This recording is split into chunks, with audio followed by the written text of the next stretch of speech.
Assalamualaikum warahmatullahi wabarakatuh. Tibalah kita pada praktik restitusi. Ini merupakan budaya positif.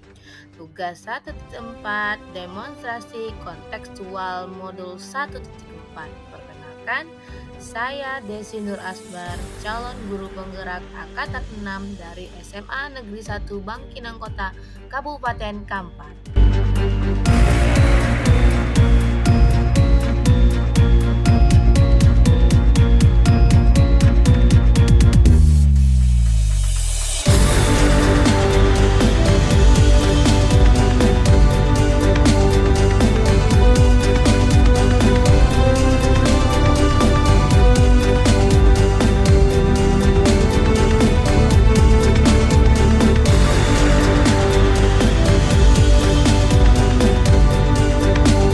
Nah, apa itu restitusi?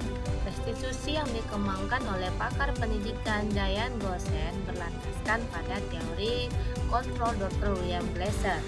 Restitusi adalah proses menciptakan bagi murid untuk memperbaiki kesalahan mereka, sehingga mereka bisa kembali pada kelompok mereka dengan karakter yang lebih kuat.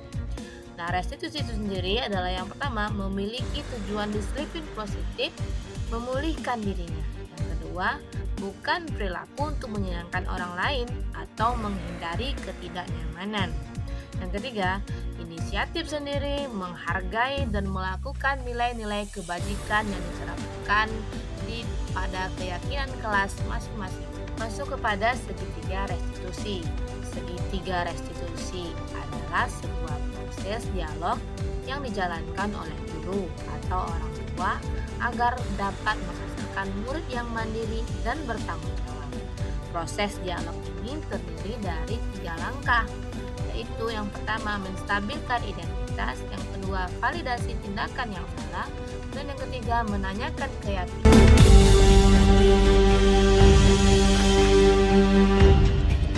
Skenario kasus 1. Pada kasus 1 mengangkat tema ada seorang murid yang menggunakan sendal dalam kelas ketika pembelajaran sedang berlangsung.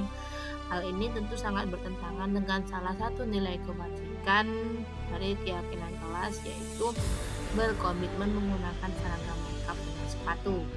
Untuk mengatasi kasus ini, saya sebagai guru harus melakukan tindakan penyelesaian masalah tersebut dengan menggunakan segitiga restitusi. Maka dari itu, murid tersebut dipanggil di jam istirahat ke balkon atau pohon, di mana lokasi tersebut masih asri sehingga membuat murid merasa nyaman dan tidak tertekan.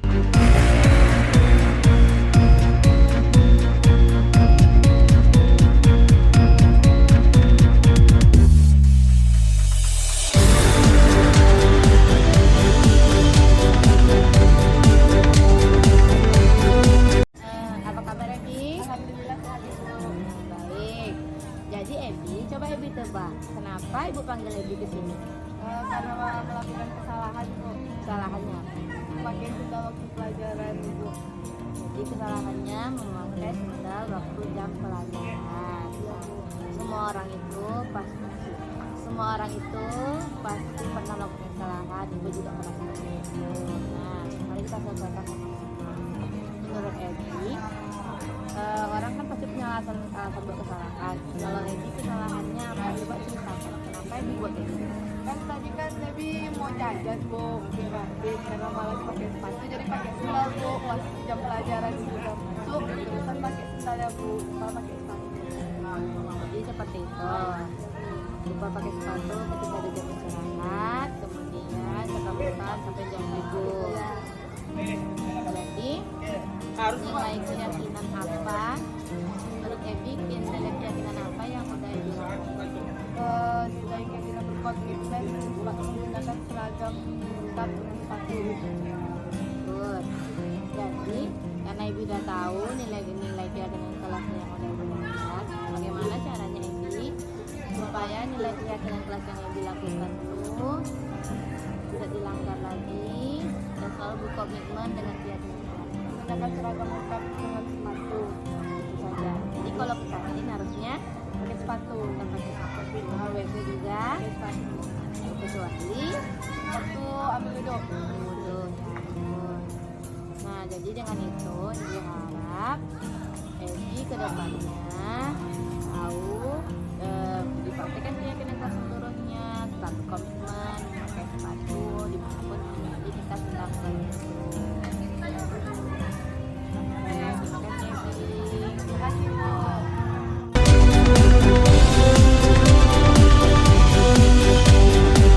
Pada skenario kasus 2, pada kasus 2 mengangkat tema ada seorang murid yang tertidur di dalam kelas saat pembelajaran sedang berlangsung pada mapel fisika dengan Bu Okta. Kemudian Bu Okta mengadukan hal ini kepada saya selaku wali kelas X11 untuk mendapatkan solusi dan permasalahan tersebut. Hal ini tentu saja bertentangan dengan salah satu nilai kebajikan dan keyakinan kelas, yaitu saling menghargai dan menghormati guru. Untuk mengatasi kasus ini, saya sebagai wali kelas harus melakukan tindakan penyelesaian masalah tersebut dengan menggunakan segitiga restitusi. Maka murid tersebut dipanggil di jam istirahat ke bapon di bawah pondok, di mana lokasi tersebut masih asri sehingga membuat murid merasa nyaman dan tidak tertekan.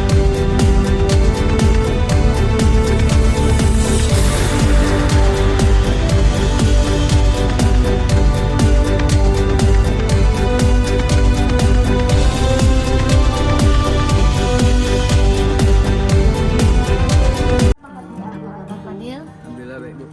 Ibu dapat cerita dari Bu Fadil. Tadi Fadil ada coba kamu ceritakan sama teman Jadi di waktu jam kita tuh pada ngantuk Bu. Terus pada tidur waktu itu udah dijelasin. Jadi itu semua orang pasti pernah melakukan kesalahan. Ibu juga pernah seperti itu. Coba kita selesaikan sama-sama ya. Coba kamu ceritakan kenapa kamu bisa tidur di jam berapa? Soalnya waktu malam harinya pada itu Bu begadang karena main game sampai subuh. Makanya di waktu jam pelajaran Bu tak kan. Jadi kamu kemalaman tidur, kemudian pas jam tidur Okta nggak tahan lagi matanya, ngantuk berarti ya. Masih ingat tidak keyakinan kelas yang kita sepakati waktu awal pertemuan dahulu? Nah, coba kamu sih hargai guru bagus. Kita walaupun guru juga harus dihargai, teman juga harus dihargai. Nah, Fadil masih ingat apakah keyakinan kelas ini harus kita laksanakan? Nah, untuk itu karena kita harus melaksanakan keyakinan kelas ini yang sebagai poin menghargai, seperti apa supaya keyakinan kelas itu terlaksana? Mungkin pada untuk kedepannya lebih aktif lagi dasar Ibu untuk menjelaskan, kita dengerin apa aja, memahami apa yang Ibu jelasin. Baik, ada lagi kiat-kiatnya supaya terlaksana keyakinan kelasnya? Mungkin itu. Oke, jadi Ibu harapkan untuk kedepannya kamu tidak akan mengulangi kesalahan kamu di masa depan. Kapan kamu bisa mulai menerapkan yang kamu bilang tadi? Baik, Ibu harap kedepannya mulai hari ini kita sama-sama saling menghargai guru, teman, supaya kita tuh mudah dapat pelajaran di sekolah. Oke, terima kasih Fadil. Assalamualaikum warahmatullahi wabarakatuh. Perkenalkan, nama saya Karunisa El Febri, biasa dipanggil Ebi. Saya kelas 10-8 dan saya bersekolah di SMA Negeri 1 Bangkinang Kota. Saya merasa senang dan dihargai sebagai murid. Saya tidak merasa dituduh membuat kesalahan, tetapi saya merasa kalau saya itu dikuatkan untuk selalu berkomitmen dan melaksanakan semua keyakinan kelas saya. Terima kasih Ibu. Assalamualaikum warahmatullahi wabarakatuh. Perkenalkan, nama saya Fadil Fransetia. Saya berasal dari kelas 10-11. Asal sekolah saya SMA Negeri 1 Bangkinang Kota. Perasaan saya saat diwawancarai sama Bu Desi tadi, saya merasa senang dan dihargai sebagai murid. Restitusi yang diterapkan oleh Bu Desi, saya telah menyadari kesalahan saya dan saya berjanji di hadapan Bu Desi untuk tidak lagi mengulangi kesalahan yang sama di masa akan datang. Terima kasih Bu Desi.